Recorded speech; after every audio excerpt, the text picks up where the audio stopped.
Hi, it's Steve. Today we'd like to show you how to change the outlet duct seal on your dryer. It's a really easy repair. Let me show you how we do it. Now before we begin this repair, we will need to disconnect power to the dryer. So either pull it far enough forward that you can unplug it, or locate the electrical panel, turn off the appropriate breaker, or remove the appropriate fuses. And once we've done that, our next step will be to open up the door so we can lift off the main top to access the front panel. Now with the door opened up, we now have access to the two screws that go up through the top of that front panel to secure it to the main top. So using a number 2 Phillips screwdriver, remove those screws.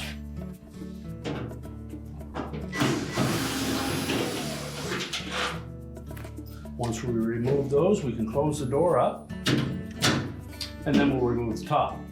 So just lift up on the front of the top, pull it slightly forward, and then hinge it from the back here, where it connects to the top of the side panels. Once you pull that free, just tilt it up a little farther, and that will remove it from these 3 tabs attached to the console. They fit into 3 slots across the back of that top. And these 2 portions on the main top tuck in underneath here. So we'll set that top aside. Now next we're going to remove 2 screws that secure that front panel to the cabinet. They're number 2 Phillips screws, 1 on each side, and they're just down about 1.5 inches from the top. Be sure to support that front panel as you remove the 2nd screw. Now the weight of the drum is pushing down on the front bearing, which is attached to that front panel, so you may need to lift up just slightly on that drum to allow that front panel to tilt forward. There are 2 hooks on the bottom of the base frame that we need to lift that panel off of, but there's also a harness attached on the left side here, so just use caution that we don't pull that harness too much. We can pivot that panel around.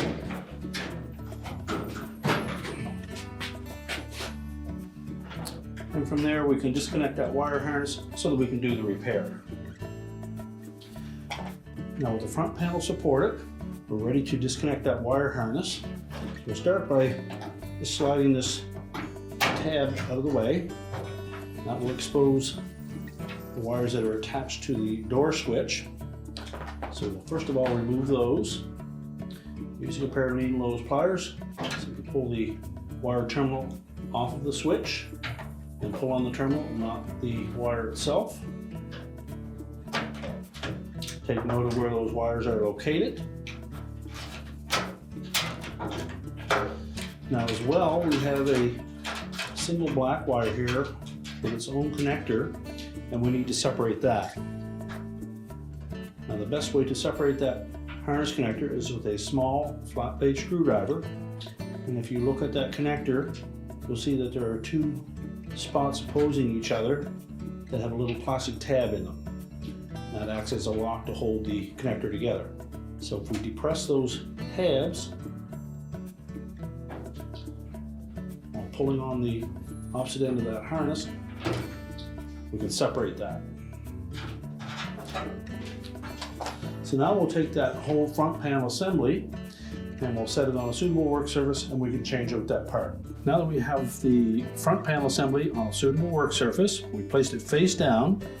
So our next step is to remove this lower bearing and inlet duct assembly from the front panel. It's a friction fit around the opening of the door. So basically we need to pry that plastic piece up. So first thing, inspect that, make sure there's no signs of any cracks that may get worse as we try to remove it. If so, you'll need to replace that whole assembly at the same time. The next, taking a stiff putty knife, I'm going to carefully pry on the inside edge with a putty knife, and the outside edge we'll just use our hands. And take care around the edge of that front panel because there are some sharp edges there. We want to try to pry that.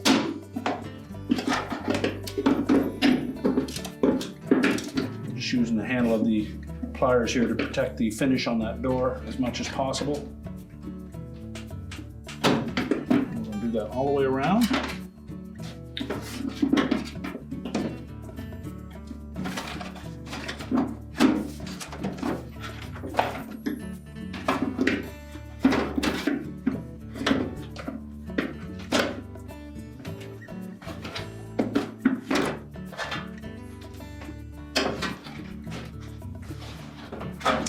We also have these tabs at the top that are tucked in under the flange on that front panel. So we need to be able to flex that enough. We can pull those out.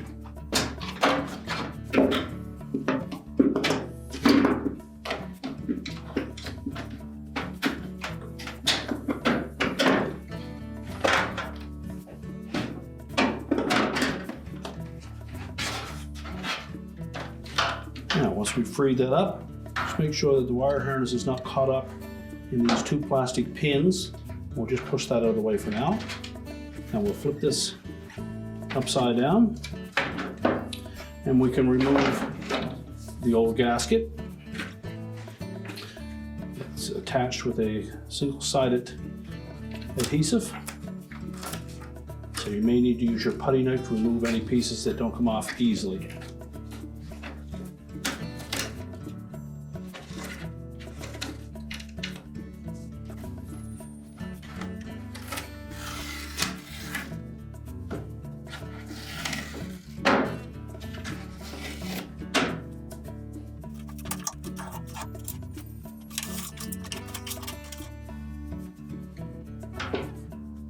Remove all traces of that adhesive.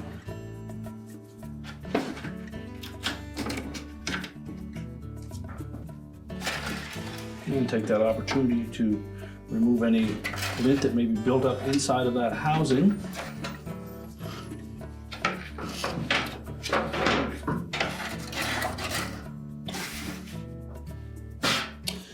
And now we're going to clean that surface.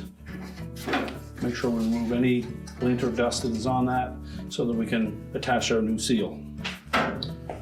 So next, just do a dry fit to make sure that there is enough length.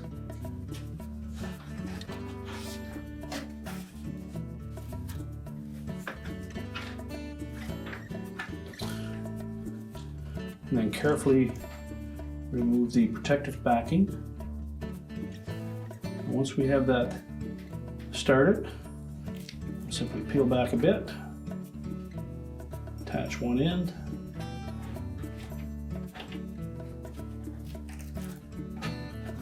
and just work our way along.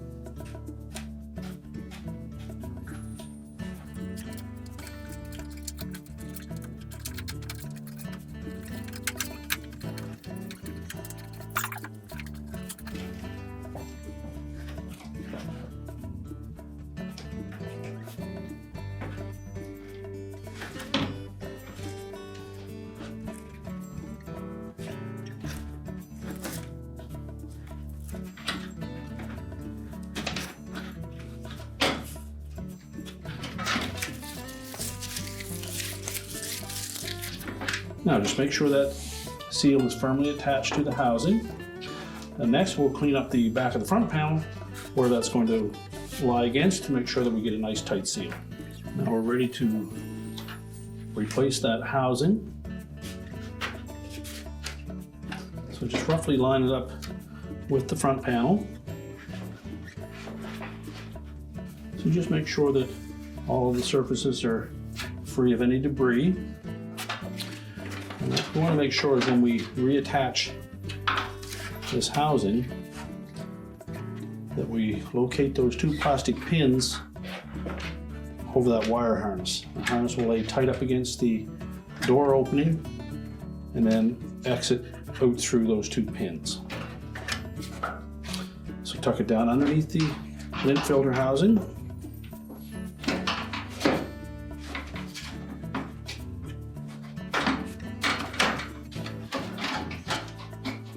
Start by tucking in that tab on the outside edge.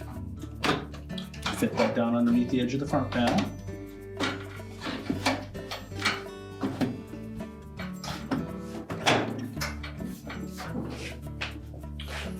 Again, make sure that we have that wire harness tucked in behind those two pins.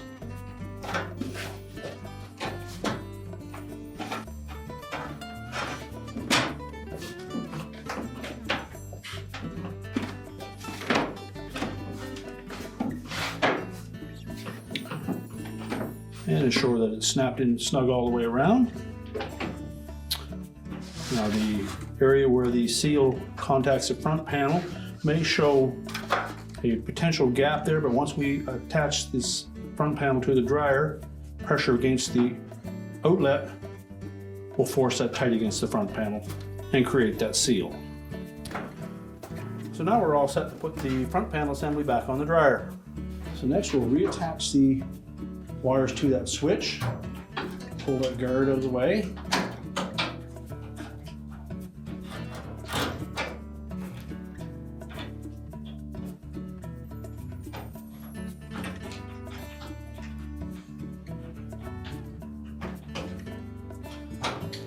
And then tuck that back into place, make sure that tab slides into that slot.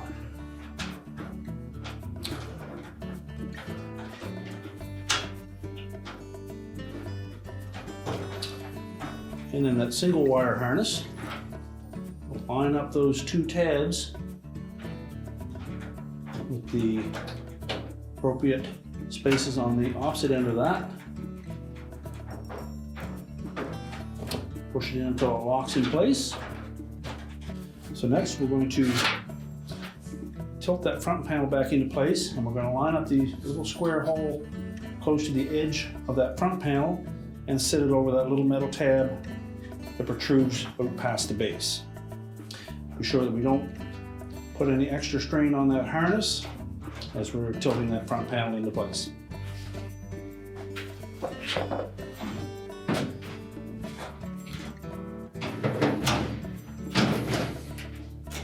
Now, once we have both sides engaged, make sure the wire harness tucks safely into place. As we tilt that front panel towards the drum, we'll need to lift up on that drum slightly to allow the bearing to slide in under the edge of the drum. And next we'll reattach it with the retaining screws.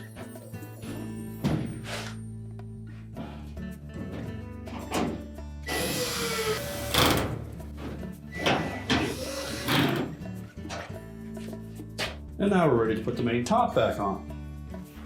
So again, when putting that main top on, we want to make sure that we catch the edge of that top panel and slide it in underneath that rear support. At the same time, we're going to engage those three tabs on the bottom of the console with the three slots on the back of that top. So hook those in first. Center that top with the console.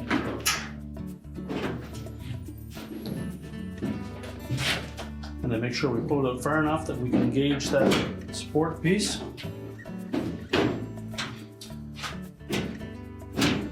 Push it back into place. And that should line up perfectly side to side. You can then open up the door and secure it with the two screws through the top of the front panel. As you push that screw up through, you'll see it come through the top of the front panel. It should line up with the hole in the top. Tighten it securely, close the door up. We're now ready to push the dryer back into place, reconnect the power, and your repair is complete.